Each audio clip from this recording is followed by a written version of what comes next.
offline. So Absolutely. now let's move on to our first panel discussion, which is on the big picture India focus, how entertainment will spin into new territories.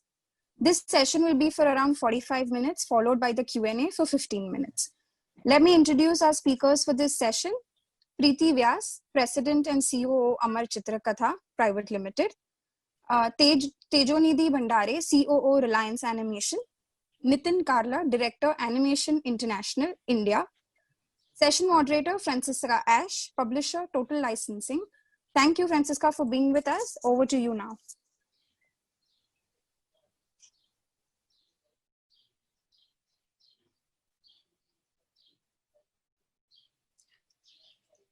Good morning.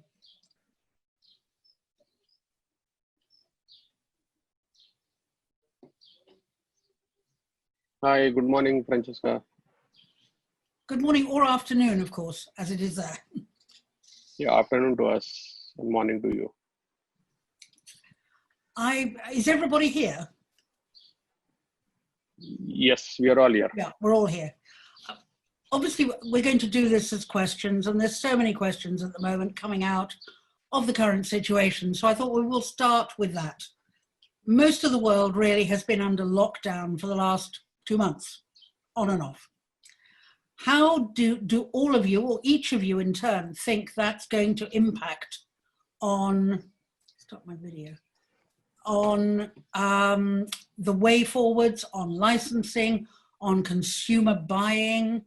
Do you think it's something that will change the moment that the lockdown is out and people go back to normal? Or will this stay moving forwards? And the same with viewing habits.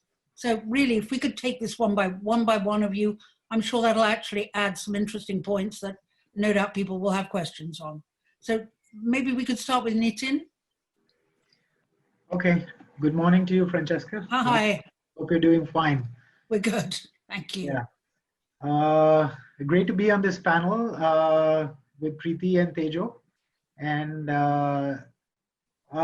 yes, of course, the licensing world, as Francesca just mentioned, has turned topsy-turvy, just like many other businesses around the globe. We're not in this alone, as everybody has been saying it. But at the same time, yes, I think from a point of view of the business per se, which is so heavily dependent on retail, definitely there's been a massive impact in terms of the consumption. Specifically talking about the Indian marketplace, since this unfortunate incident happened just at the start of the back to school season, which was to start around the end of March and then go right up to the middle of July. The biggest challenge has been there was a lot of stock that was made and that was sitting in the warehouses, or it was sitting in the inventory pipeline, which is not going to see the light of the day. We have so many licensees now who are talking to us practically on a daily basis with requests about how can we help them liquidate their stock, because there's no way for them to sell their stock at this point of time, because retail is still pretty much stuck, closed in India. There is consumption on e-commerce, and just to raise a point where you asked about would people get back to shopping, I was reading a research report which came out just a couple of days back, where both Amazon and Flipkart have actually said that their order values are actually back to the pre-COVID times in India, ever since they have opened up delivery of non-essential goods as well. Because during the time of the early lockdown, which was phase 1, 2, and 3, only essential goods were allowed to be delivered, right? But now the non-essentials are also allowed, and in the last 10 odd days, they've seen the first week itself, they've seen a sudden spike in categories like kids wear, for example, which is very interesting. From our business point of view, because that works really well. Clearly, kids have been sitting at home, and sizing has changed for a lot of them. There's more consumption of clothes because they're not going to school. They're sitting at home. Obviously, they need different clothes every day, and they are looking at a sudden spike of clothes. Similarly, we've seen reports where they've said that toy consumption has also gone up in the last 10 odd days. But all of this is restricted to e-commerce. And mind you, e-commerce is still a very small portion of the retail business in India. It's not a very, very large business. Okay. Yeah. Things might change in the future. Definitely, we believe e-commerce will have more offtake in India. But traditionally, India is still a very, very mom and pop store model where you go buy stuff from your neighborhood store, or you go to the mall and you buy things physically. You touch and feel the product. So clearly, this year, in terms of our evaluation of the business, has been that the entire year is, from a consumer products point of view, is totally wiped out, because we do not see anything significantly moving in the next few months. Largely, Really, as long as that. Yes, largely because of the retail lockdown. Plus, even if the retail lockdown is over and things open up, which we hope should open up soon, there'll be a lot of scare for people to go out there in the marketplace. The other thing is, we deal with products related to children, right? Yeah. And obviously, kids is one category which is where parents are extremely careful before allowing their children to step out. Okay. Anyway, technically, we are not allowed to actually take our children out as of now. I mean, any children under 10 years, we're not allowed to take them out. But even if they open up and they allow, I mean, I don't think so. Parents like us would want to risk a chance and say, okay, let's go to the mall and hang out, or let's go and do shopping from Hamleys or whatever. We'd rather do it online. So a lot of things are changing. From the business perspective, things will evolve. There are partners who are already talking to us about digital licensing, which I know we're going to talk about in a while. Gaming has suddenly become a very big area of interest for everybody. There's a lot of digital engagement that's happening with brands. Yes.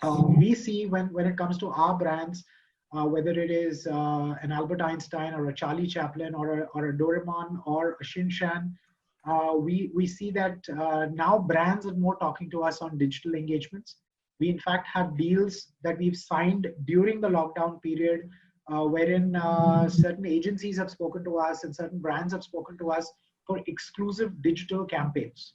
So they will not take it on product. This will not go with on pack. This won't have a ATL campaign. BTL is obviously out of the question, but this is purely digital. So it's an emergence of a new form of licensing that's coming in, and we're happy, we're excited to see a sudden shift to focus that has been brought about by this unfortunate incident. But we, in our company, we're taking it very, very with an open heart, because we believe, at the end of the day, we're all human beings, we have to evolve. And we're taking it in a positive sense that, okay, if one door is closed, the other will open, right? So it may take us a little while to reach where we were pre-COVID, but I think we're headed for exciting times. And it's a matter of just hanging out there, ensuring that this year goes by without any major calamities or any dramatic turns of the businesses. It's all about hanging in there and then hopefully reviving it back from next year. Yeah. Tejonidhi, would you like to tell us how you see life during and after the pandemic? So I would really categorize this discussion into two parts. One is already been covered by Nitin, which is the flow of the IP that goes into merchandising. For us, for the companies who are developing IPs, it's very key how you develop more and more good IPs, and whether it's a pre-COVID, COVID, or a post-COVID situation, and how do you reach the correct, right eyeballs. So this is going to be the real key for us. There are a couple of challenges while we are working in this situation. But the good part is our industry was always ready for a COVID situation. So our industry actually started, most of our artists started working as freelancers. While this industry, I would say while this industry started in India, and we primarily started as a service industry. So we were already ready. Now, if you categorize animation into three parts, whether it's 2D, 3D, or VFX. 2D is more robust pipeline which can be set while working from home, and we have good opportunities to develop more IPs in this particular situation when people are having more and more time. And yeah, the key is going to be development of good IPs and then flowing it down to licensing and merchandising. Yeah. And Preeti, Yeah. I know that you have, obviously your publishers, I understand from our conversation before. How do you see life now and post-pandemic? Yeah, so just taking off from what Nitin was sharing about, new ways of engagement and new ways of, so I think human beings, by nature, we are very adaptable species. We adapt to change very quickly. We adapt our behavior very quickly. But even in a situation like this, what would have taken maybe 5 or 10 years, we've seen that change happening in 2 months. Engage with content digitally, right? Something which was which they could not even dream of doing earlier, they're doing now. So for us, it's been just like Nitin was saying, it's got its positives as well, and we're trying to focus on those positives. That there is there's new ways of engagement, there's new ways of consumption, there's new markets which have opened up for us as a company. We were have been focusing on the India market. But last month, we opened up our app access and gave a limited period of free sign up. And we've got like a huge, almost more than 500,000 new users on our apps. And those are a large portion coming from the rest of the world, not from India alone. So that's been amazing. That's really been something which is very fortuitous for us. It's just a gift from the universe that's fallen into our lap almost. And I think a new digital platforms opening up, new collaboration possibilities. And from a consumer perspective, we have been doing a lot of digital online workshops and things like that. So a space for far more, a deeper, a more intimate engagement with your end customer. And that's also been a very good experience to be able to engage with your end customer in that setting and build that relationship. So a lot has changed. I know it's just 2 months, but it seems like a different lifetime altogether. It does. And it actually looks quite promising. There is of course a lot of inventory which is stuck, and that's going to be a challenge to actually liquidate all of that. But on the digital front, there is a lot of action happening, and it all looks very promising. It's interesting. Digital obviously is a big key to moving forwards at the moment. Right, absolutely. After, just one point, because I know we talked about it before. Yeah. After 9/11, very much a lot of the properties that became very popular and were successful were very much home-based. They were comfort properties. Right. They were heritage. They were all of that in moments of crisis. Do you see the same thing happening during this and after this pandemic?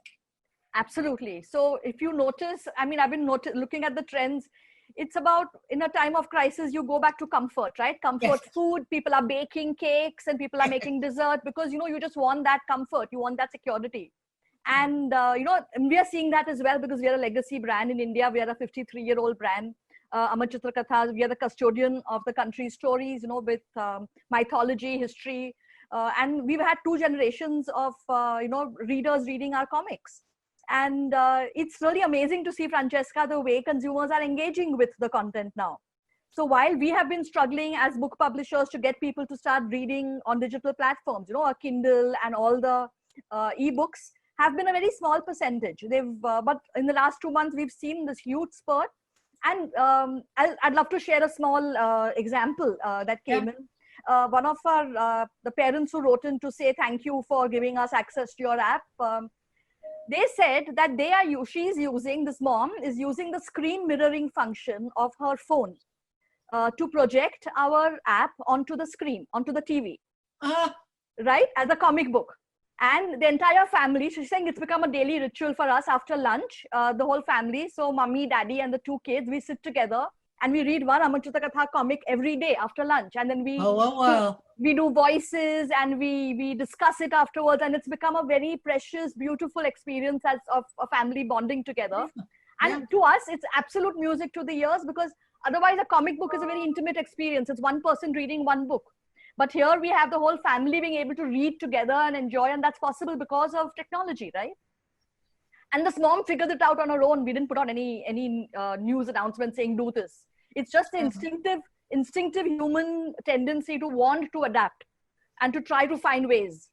And so I think for legacy content, for us, the whole reason why are so many Indians from across the world connecting with Amar Chitra Katha, again, like you said, it's that comfort. It's the stories I grew up with. It's the stories I grew up with. I feel warm and fuzzy and safe when I read these stories, and I want to connect back with them. And I want my kids now to connect with them as well. Of course. So, so it's new markets opening. Sorry. Nitin, do you see the same trend, if you like?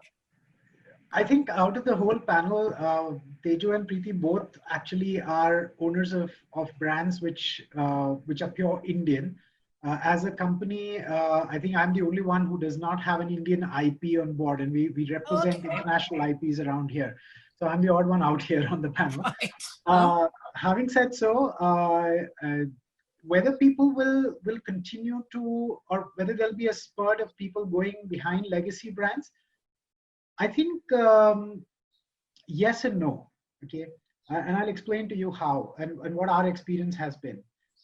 Yes, because there's a certain pattern of of nationalism that comes in at a certain point of time, where people suddenly feel very nationalistic or patriotic and say, oh, I'm going to buy something which is Indian, I'm going to use something which is Indian. Something that has been advocated by the Prime Minister himself, where he said that let's give a chance to Indian brands. Okay. Wherein these Indian brands have to go out and then make it big on the global scale. And he specifically mentioned that brands which are today being consumed in India, whether they are from the UK or from the US or any other European market, or even the Southeast Asian markets, they all started off as domestic brands, right? And then they ventured out into another territory, and then they started expanding, whether it was through syndication, whether it was through licensing or whatever. So what he said was actually something very true and something that makes absolute sense. And as far as that is concerned, I believe people have started consuming more content. Preeti gave a very good example about how how they have got into the digital workshop modules. Okay. And just to let you know, my son actually enrolls for your workshops, and he's actually, yes. Oh, so wow. Okay. So I believe you guys are doing something with WWF now. That's right. So that's about joining that as well. Oh, so, fabulous. Thank you. So the thing is, it's a new world that's emerging. It is. I believe that while brands will benefit, and I have always been a strong believer, and Francesca, you would recall our conversations in Vegas and London many times, that I've always been a believer that there is scope to do business for every brand, right? Yes. Whether it's Indian, whether it's global, each one of us have our own strengths and weaknesses. And the audience, there's an audience for everything. I mean, you can't say that there's no audience for an X brand or a Y brand. Yeah. Yes, for some time, I believe people will continue to focus a lot more on the Indian IPs. And it's a great thing, because I strongly believe that Indian IPs have been very less exploited, let alone at the international level. I mean, even in our own country, there are very few Indian IPs that have really made it big. I mean, one of the examples, what Tejo has created, which is Little Singham, which I believe has the opportunity to actually go global. But somewhere down the line, even in the domestic markets, while they've got success, they've seen success, but the scale of success of how an IP, how an international IP would actually be scaled up, that scale has not yet come in, right? I would say that barring a Chota Bheem, we don't think so. We've got any Indian IP that has really made it to the length and breadth of the world, to all corners of the globe, for that matter. And there is scope for tremendous number of IPs. I mean, Tejo is creating quite a few interesting stories. We know of companies back in Bangalore which are creating some fabulous content at this point of time. A lot of them have got global appeal, and a lot of them, I believe, will make it in times to come. Having said that, how does that impact the business of the global brands? I don't think so. There'll be too much of an impact, to be honest, because each of these brands, or if I take specifically an example of something like Doraemon, which is amongst the top IPs in India, and it's been so for the last decade or so. Even in times of crisis, brands are talking to us. They continue to talk to us. In fact, just yesterday, we ended up renewing a licensing deal, which we did not anticipate will get a renewal. But the licensing was still very gung-ho about it, because what people did was they've started connecting to the story of the character. So Doraemon is a futuristic robo-cat. He's supposed to be born in the year 2112. And his message is very loud and clear that the world is going to be a great place to live in. It's just that we need to ensure that we continue to make the world a better place, so that it's going to be fabulous when he is born. So, people are now, the brands are now using that as a storyline and as a peg, and saying, oh, here is Doraemon coming and saying the world is going to be a beautiful place. So let's not cry over it right now. What's going through is a phase. It's going to pass. Let's make sure that we maintain whatever is required, whether it's hygiene, whether it's social distancing, and let's pass through it together. Messages of friendship, messages of togetherness, messages of compassion, empathy, family bonding. All of these are core messages of a brand like Doraemon, which coincidentally this year celebrates its 50th anniversary. People need optimism. Absolutely. Yeah. So, I think there's scope for everybody. Amar Chitra Katha has a fabulous brand we've all grown up with. I think our parents have grown up reading it. We've grown up reading it. Our children are reading it now. So these brands will definitely, these are more brands which we believe are traditional. They're part of our legacy, and we should be, as Indians, be able to promote it more. Which is the need of the hour. And I think this situation has taught us that is something that we need to take it up as a mantle and then move forward. But there's business for everybody, according to me. I mean, there's nobody can say that my business is gone or yours is less or no. I think we all have our own strengths and weaknesses going forward. And everything is changing, so everybody changes. Absolutely. Tejonidhi, what do you think? Francesca, How do you view it? Yeah, taking a cue from Nitin, I think we have all grown up watching and listening to stories of Amar Chitra Katha or Ramayana and Mahabharata. In fact, our industry IPs started building on mythological characters. And if you have to discuss or if you have to put this discussion in layers, as Nitin said, the TG that to which we cater to actually relates to the character. The character and the stories around this character. And we have very much stories in India to tell. It's just that we are not leveraging right now, or it's just that we are not going beyond India. The scaling, as Nitin was mentioning, the scaling is a big challenge at the moment. How do you scale up the IP beyond India is going to be the key. Then there are a couple of other layers like the OTT versus the television, and how do you reach out to your right target audience in this current situation.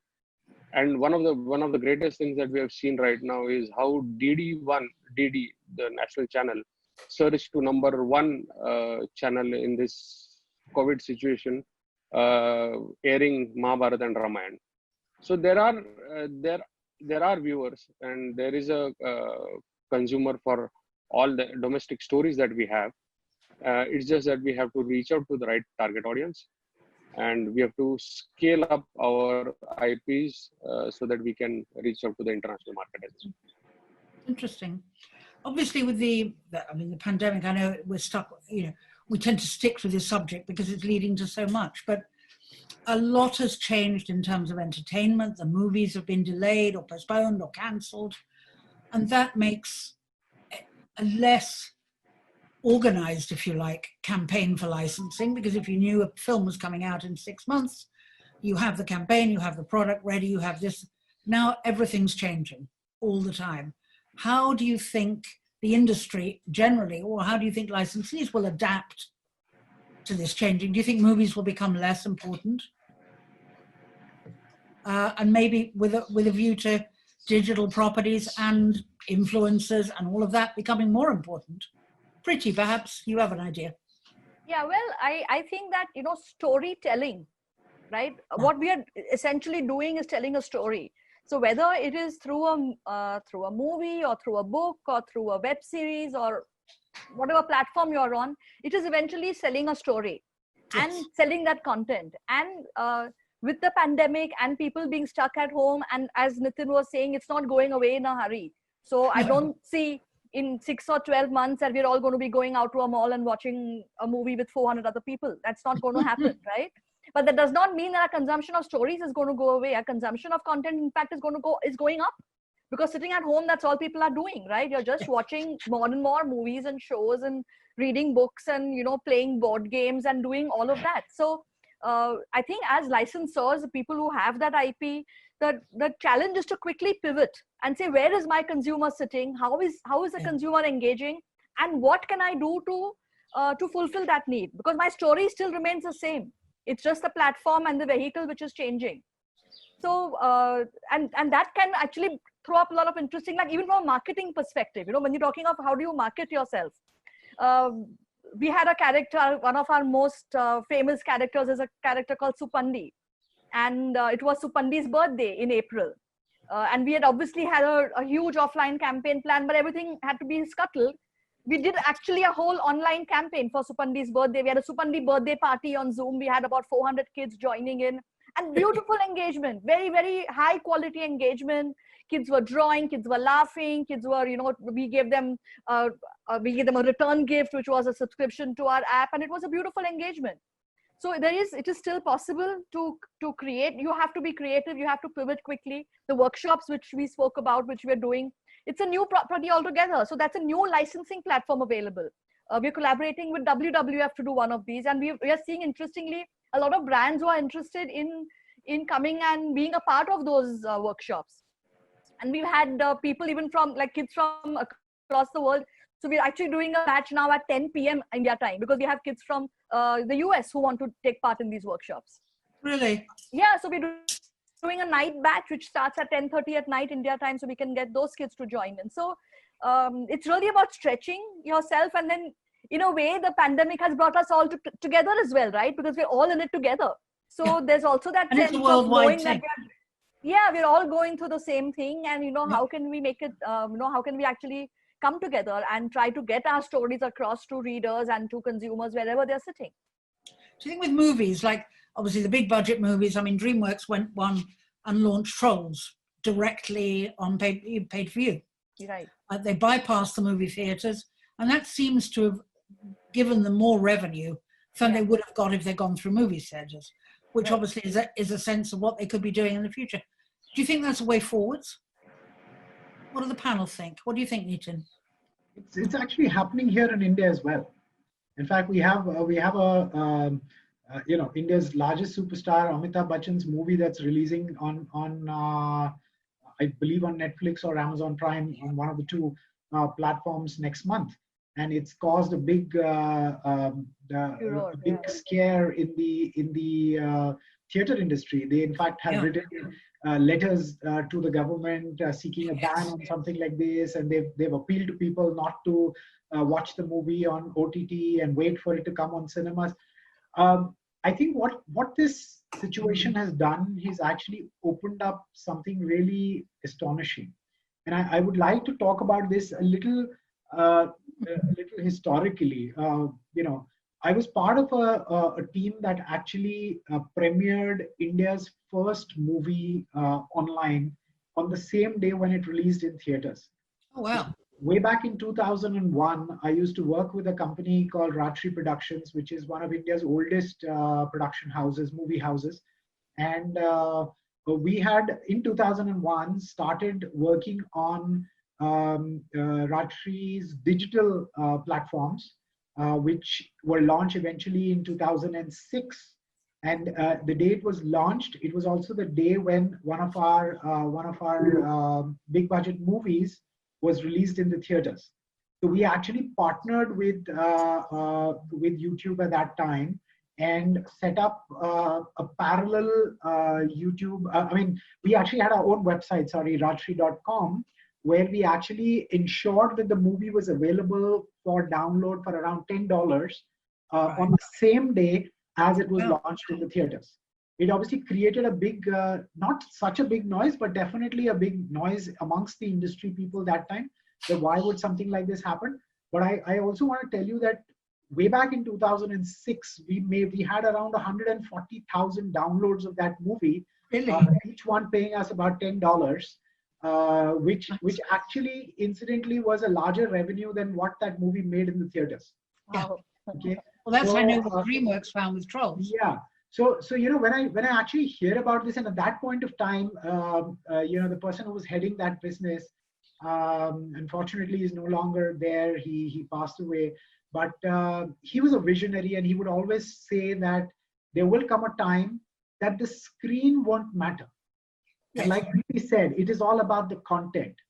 Yeah. It should be the consumer who needs to decide whether I want to watch this movie on a big screen in the theater, or whether I want to watch it on a mobile phone or on a laptop, or like Preeti said, where the people would want it. I mean, they take a projection device from their phone and they would do it on their walls. Yeah. People find their own ways to access content. So I don't think so that accessing content, yes, certain industries will still jump up and down, like the theater owners have been doing right now. But I think content owners will sooner or later realize that their job is to make content. Their job is not to decide how the consumer will consume that content. Yes. Right? It's a very different thing from I often actually joke amongst our team. We have a joke that maybe 20 years from now, if there is a way to stream content directly from our server to the consumer's brain, we should be able to do that as well. We don't know whether that will happen. Potentially, it probably will. Yeah, it will. Could easily happen. And we should not worry about whatever way the consumer wants to consume our content. We are happy to give it to you in that. It's just a vehicle. It's just a vehicle. Absolutely. Absolutely. And what this is then going to do for companies like us, and as Preeti said, and as Tejo said, from a marketing standpoint, this will actually give us a much more focused way of doing business. Absolutely. Because today, as a licensing company, our problem is if I go to a retailer, and I don't want to name any one of them, otherwise they all will come behind us. Because they all are the same, actually. But anybody you go to, the first thing they'll say, the first question is, which channel does it come on? Okay, fine. You are on a channel. So how much are you going to pay us for the shelf space? Right? Yeah. So retail, unfortunately, has become a real estate business and not a consumer business anymore. Right? They're not worried about what the consumer demands. Yeah. They're worried about their retail space. That, okay, I'm giving you the space, you pay me for it, and that's about it. Right? Now, the dynamics are going to change. So today, for example, I have Doraemon and Shinchan, both my shows on Disney Plus. Okay. Now, nothing stops me from actually, reaching out and through Facebook advertising and through Instagram advertising, Google advertising. One is able to target consumers who are looking for that content, right? So if I'm looking for Doraemon content, and if I land up on Hotstar page, I know this consumer is looking for that content. So I can do a target advertising to him to say that, okay, Doraemon merchandise is now available on, let's say, Amazon or on my own website, right? So in fact, I now have an opportunity to reach out directly to the consumer that matters. Because he's the one who's consuming my content, and he's the one who's likely to buy my content, number one. Number two, it helps me reach out to those areas and markets where these stores are not physically present. So we've seen, there was a report about 10 days ago, we were reading that during the pandemic, in the last 2 months, the consumption of internet has gone up, is higher in the rural areas in India than in the urban areas. Oh, that's interesting. It's a very interesting twist of turn that has happened in this market, that now more and more people in the rural areas are consuming the internet, accessing the internet content, rather than people in the urban areas. So, that opens up a huge market for us, which was not tapped by any of these retailers for that matter. Yeah. That's where we are foreseeing that our new market will emerge. That's where e-commerce companies are going to become very, very active. Any business, and I've been an advocate of this, and I've been saying this to everyone, that a business that does not have a digital footprint or a way to survive digitally has no reason to exist in this world at this That's point. true. Yeah. Absolutely. So if you don't have a digital way of making money, I mean, I was surprised at the way Preeti and her team put together their entire workshop module. I mean, the charge that they do is reasonable, but the content they put together is fabulous. Kids love it. Kids have a great time. I mean, it's a new money-making opportunity. I mean, 2 months back, 3 months back, if you told somebody I'm going to do workshops online, people would say, "Oh, what the hell are you talking of?" Right? Yeah.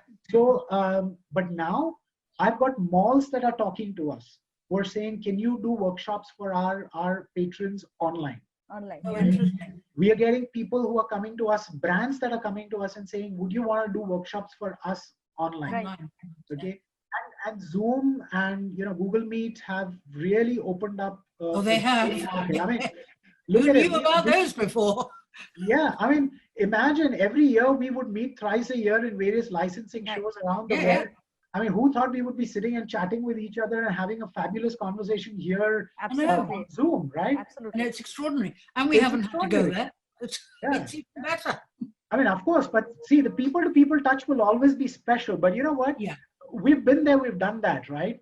Yeah. So we wouldn't mind skipping a year because we know next year is coming and we know we're going to sit and have a drink next year. Maybe every other year. Yeah, maybe early, yes. Maybe. And the irony is that all this was always available, right? But Yeah, because but of this, we are forced to start using it. I mean, we've used more Zoom in the last 2 months than any of us have in our entire lives, right? It was always there. It was always there. It's not something new. No. But yes, but we've just learned how to use it now. The key is the key is going to be how do you keep your target audience engaged? Absolutely. Yes. How do you run the engagement programs, whether it's by way of workshops or any activities that we do? It's just that the engagement is going to be the long-term ingredient for the e-commerce business as well. Absolutely. So really, the content becomes even more important than it was before. Right. Because it's not the way you're consuming it. You're not sitting in a movie theater or out with other people. You are only consuming the content. So the only caveat is that at the moment there is so much stuff which is free online, right? Every major zoo, every museum, every wildlife safari, everything is free. Yeah. So in that environment, that was the challenge that we faced. That in this environment where everything is free, every Broadway show, I'm looking at them all free. How do I get parents and consumers to pay for my content? Right? In any case in India, getting parents to pay for digital content, anything online is a challenge, right? Because they tend to go to YouTube and want free stuff. So that is anyway a challenge. But now in this environment where everything is free, how do I get them to pay? So then that's where the challenge comes up, that as a IP creator, as a content creator, I have to deliver a very high quality experience. And something different, and the challenge is that parents, the brand name is strong enough, they'll sign up the first time. How will I get re-sign up? Will I get repeat business? So today we are in our 10th week of workshops, and the same people are renewing, are re-signing, which to me is the best news ever. That means we are delivering a high quality experience. Otherwise it doesn't work, right? It's a gimmick, and you won't be able to take that further. So now this becomes a sustainable line of business for us in the future. This is not just for the pandemic. We'll continue to invest. But that is also that content is absolutely key. Absolutely. It's not the experience. It's not the experience of going to a mall or a theme park or anything else. Exactly. It's the content. How does social media fit into any of this in India? I think it was already there. Social media was always there, and it continues to play a major role going forward as well, because it's critical to get the word out there. And like Preeti said, there's a lot of free content out there. There is. So getting into that whole exercise of funneling down as to who my target audience is or who my consumer is, or how do I reach out to the relevant consumer, is very important. And I think one more thing which I'd like to add on to what Preeti said, is the fact that this particular property, like the digital workshop property, let's say what she's created, is actually now open, according to me, to brands and more brands that will want to engage with these customers. Absolutely. Because it's very clear that that brands are now also going to keep looking for newer avenues to promote and reach out to their end consumers. So if they look at the engagement piece very strong, and of course, content has always been the king, and content will continue to remain the king. Assuming the content is still there and it's very strong, I don't think so brands will hesitate to jump onto the bandwagon and say. So today, ACK is doing their own workshops. Tomorrow, I don't see a reason why, let's say, a Cadbury's or a Kraft Foods or even a McDonald's would not want to come and sponsor it for that. Yeah, absolutely. And then It's their way of promotion. Yeah, of course. Yeah. Absolutely. So it's a matter of creating that channel. And there, I know, like, how I got to know about their workshops was through social media. There you go. So clearly, social media plays a very, very serious important role in terms of how you reach out to your end consumers and end customers and tell them what's happened.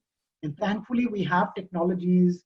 We have Google, and we've got YouTube, and all the tools are available today to tell you where your customer is sitting. Yeah.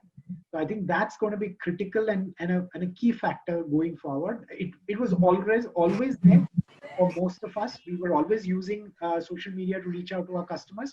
Now it's going to be all the more relevant. In fact, I've been having chats with a lot of agencies and a lot of brand managers in the last few weeks, and everyone's saying that, our BTL budgets are completely gone because, there's no BTL possibility at this point in time. So where has all that budget gone? It's all gone to digital. It's all gone to digital. Yeah. It's all gone to digital. It is, because that's the way that is a way that you can communicate with anybody anywhere. Yeah. Which is unusual anyhow. Hey, I mean. And the other advantage, Nitin, I don't know if you're experiencing it, and Francesca, that one is because of the inherent democracy and the open source nature of the internet and of social media, even attracting talent. You're so many independent artists, illustrators, independent storybook makers are coming out, and we have our app. So we are actually on an app. It's very easy to host someone versus print or versus a physical product where I have to invest a lot of money to actually give somebody a chance. On my app, it's possible for me to say, okay, I'll feature your work for 3 days, and that gives freshness to my content. That gives my consumer something new to look at, and it's actually giving so many creative people and indie artists a place to really shine out and not be, because they're hidden, they're well kept secrets, and this gives them a way to also come out and share. Gives them a platform. Yeah, absolutely. Fascinating. It's just that just to add to both of them. It's just that the positioning of the brand has to be right, because our target audience is not there on social media. Their parents are there. It's their parents. Your positioning has to be right to reach out to the right target audience. How do you position like the workshops? So how would you do that, allowing that, as you said, the parents are on social media? So you target the parents and hope it then goes down? So you have to attract the right the parents that are wanting the kids to watch the right content are our source to reach out to the right target audience. Yeah. Am I audible? It's targeting your audience in the end, which is much easier to do digitally than it is physically. I think we've got to the point now probably where we need to take some questions. I'm not quite sure how this works.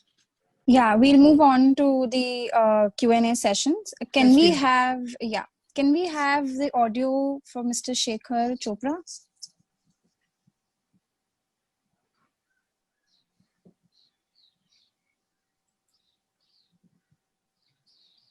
Go ahead. Go ahead, Shekhar. Take your question. Hello?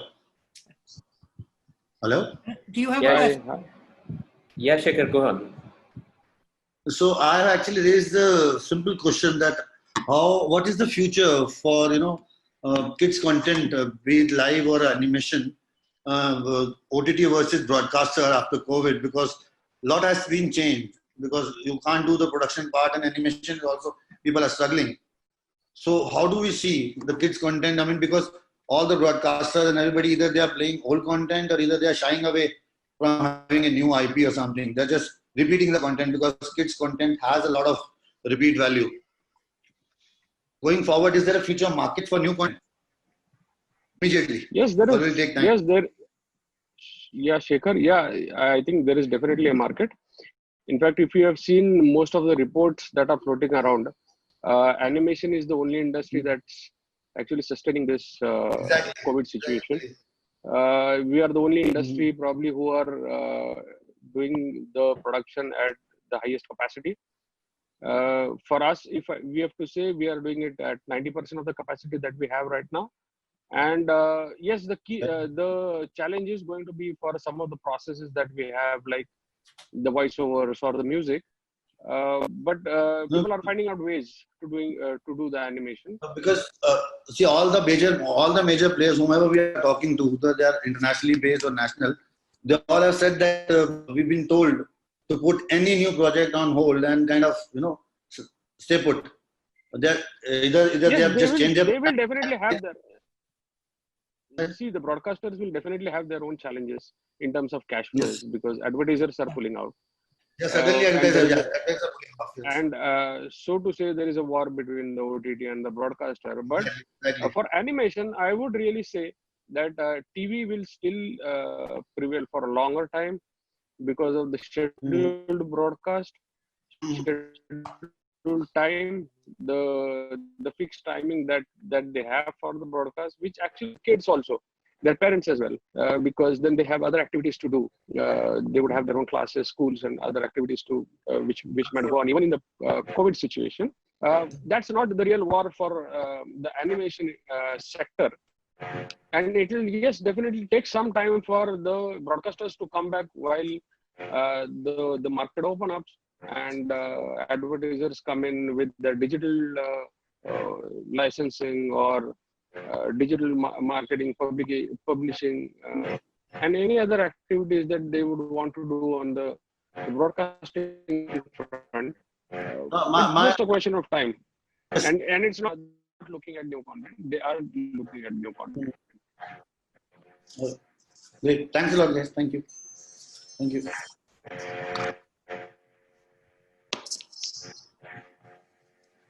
Can we have the audio for Mr. Parikshit?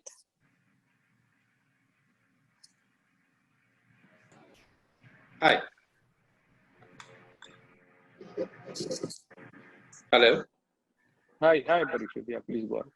Hi, I think actually Preeti has already answered my question, but I just wanted to thank her for making ACK free to all the parents and kids. That was brilliant. And Thank you so much. Thank you so much.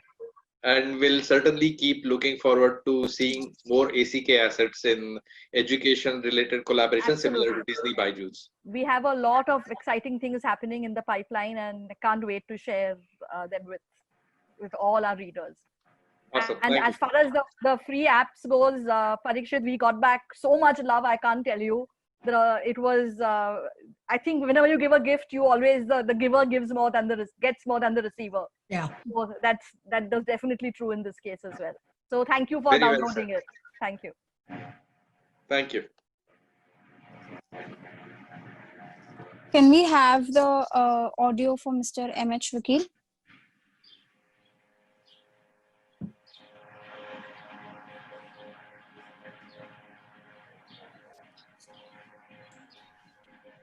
Please unmute yourself and ask the question. You have the audio now.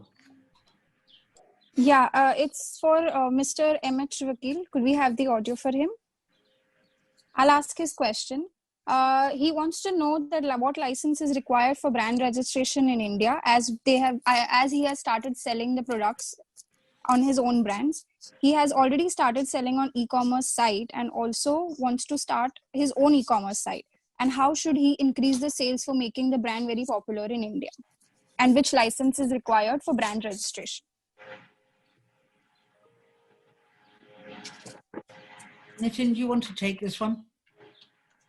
Yeah, so firstly, I think that question is a little ambiguous because we don't know what brand is he talking of, and we don't know what kind of product do you sell. But as such, what you require is basically to go ahead and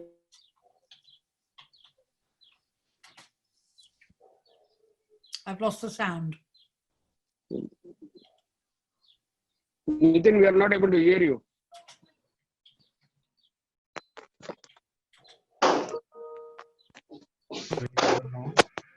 Is it audible now? That's better, yes. Audible now?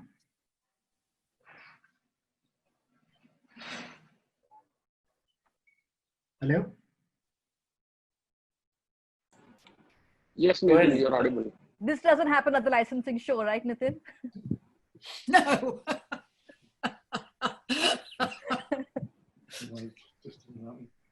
Just to answer that question, there are typically there might not be any registration that is required for any brand as such, but there are a couple of other things that one needs to do, like a trademark registration or a copyright registration for the items that they are creating, and that should be all ideally.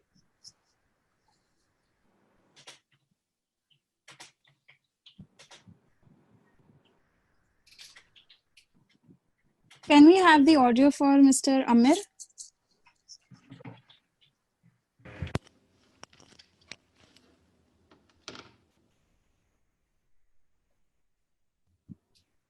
I'll ask his question.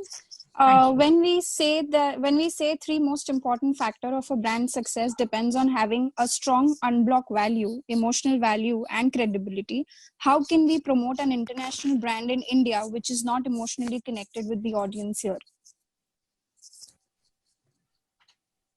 So actually, Nitin is the best person to answer that question because that's exactly what they have been doing. Do we have Nitin back on?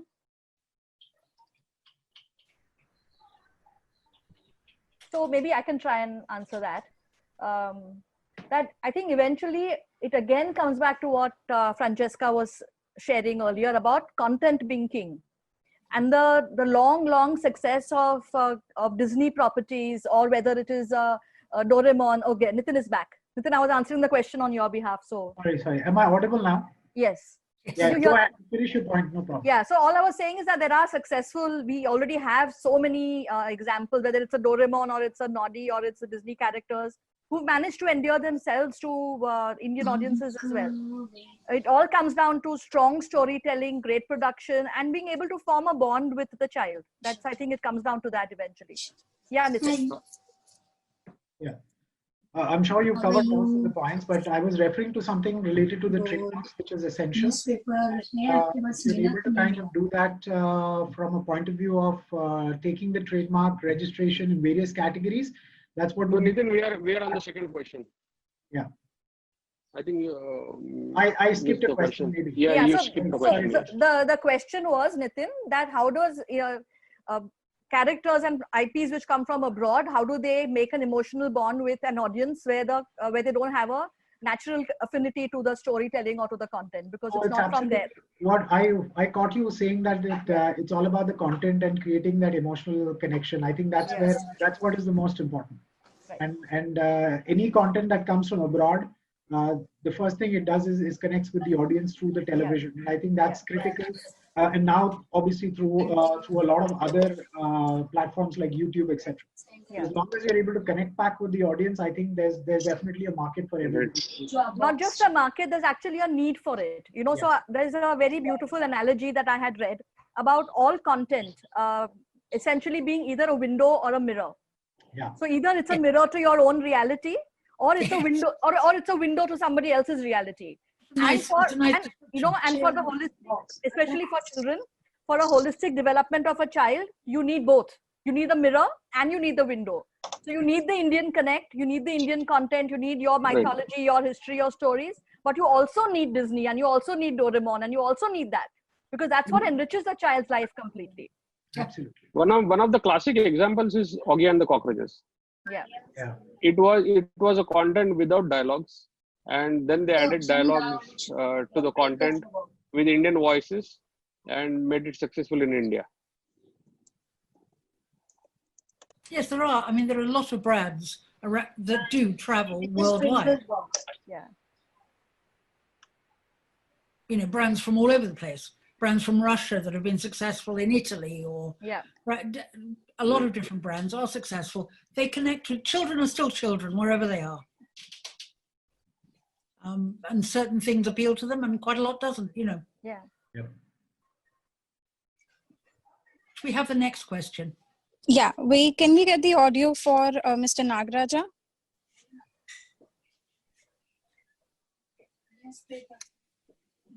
Yeah, hi, Nagaraj here. I'm an IP and legal expert. My question to you, all the panelists, I heard you about the brand licensing and other things. And also, of course, there's a lot of merchandising and other things associated with it.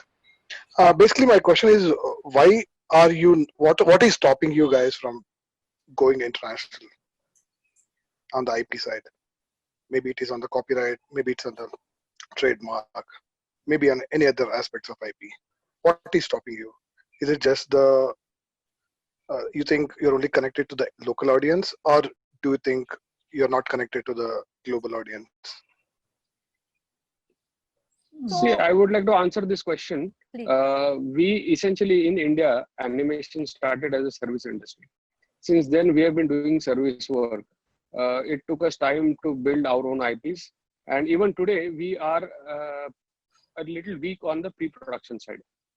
We are good at storytelling. We are very weak in pre-production. It will take some time for us to grow to that level, to tell stories to the world at an international level. And that's where the challenge is while you take your Indian stories international. The scale of operations and the scale in which the IP has been built is the key, and we are still yet to reach to that level. Yeah, as far as the publishing industry goes, Nagaraj, I'll speak about ourselves. Amar, Chitra, Katha and have been global for the longest time. I mean, we've been there for decades together, not just the Indian diaspora, which is of course huge. There's 18.5 million Indian diaspora in the US alone. So that's a huge market already. But even otherwise, beyond the diaspora also, we've been selling our comics in Portuguese and Spanish and French and Swahili and Afrikaans and Mandarin, in all the possible languages. So again, good storytelling crosses boundaries, and there's if at all there is a scope to grow, the challenge has always obviously been for Indian homegrown companies having the financial muscle to actually reach out, because the Indian market itself is so huge. But now with the digital world taking precedence, reaching consumers globally is going to become far more easier, faster, cheaper. Yeah. Do you generally think that will mean more Indian properties will succeed outside India? Absolutely, 100%. Because we have a 5,000-year tradition of storytelling. So it's part of our culture and it comes very naturally to us. Right. And we are in the sector of storytelling. Absolutely. Yeah. Thank you. Thank you for answering the question, both of you. Thank you, Nagaraj. Can we have the next audio for Mr. One second.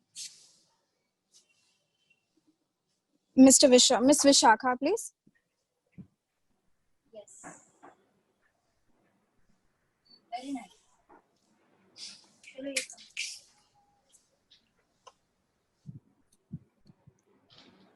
I'll ask the question. Vishakha, unmute yourself and ask the question. You have the audio now. Vishakha, can you hear us? Isha, go ahead. Okay. So the question is, how do you guys, what are your opinions on creativecommons.com? And what are you guys budding fashion designers register their brand? How do you guys budding fashion registers their brand?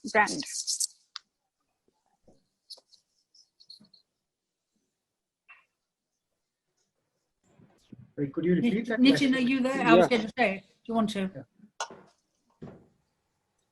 I'll repeat the question. How do you guys, budding fashion designers, register their brand? And what is your opinion of creativecommons.com?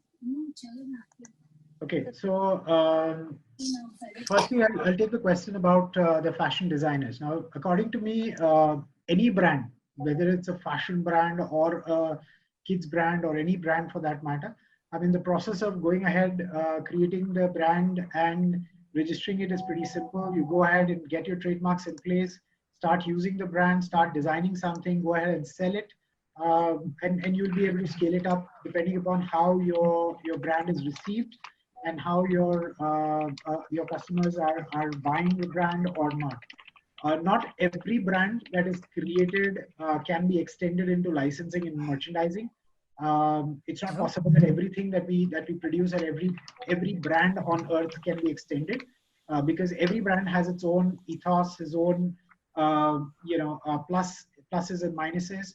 So really depends upon what your brand positioning is. And I think Tejo mentioned about this in one of the previous answers that he gave, was it's all about brand positioning. So it depends upon how you position your brand, which area you want to go in, whether you want to keep it premium, whether you want to go mass, whether you want to go mid-mass. Depends upon how you want to kind of go ahead and plan your brand extension. Coming to creativecommons.com, honestly, I'm not aware about what that is. Maybe Preeti has an idea or Tejo has an idea, but I don't know what that is, so I will not be able to give you any comment on that. So the Creative Commons license allows, is where content creators allow for their content to be used freely. Under that license, it can be adapted into any format, any medium. And there are very successful brands even out of India, like a successful property like the Story Weaver, which came from Pratham, which uses the Creative Commons license. And that's amazing, because I think the number of ideas and good content is always a 1 million X multiple of what we can afford to put out commercially. And certainly every one of those ideas and every one of those stories deserves to be heard, and the creator deserves to have a platform to put it out. So Creative Commons is great, and we should encourage it. And wherever it is properties where we don't see a commercial potential immediately, we should make it available under the Creative Commons license.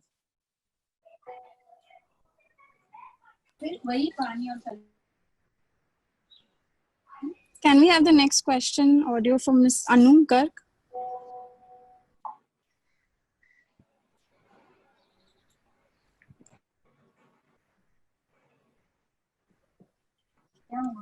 Ms. Anu Garg. Anu, just unmute yourself and ask the question.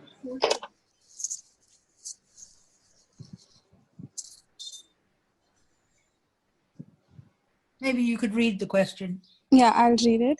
Amar, Chitra Katha's plan for extending their brand into STEM and STEAM products, similar to Disney and Byju's. Question to Preeti ma'am.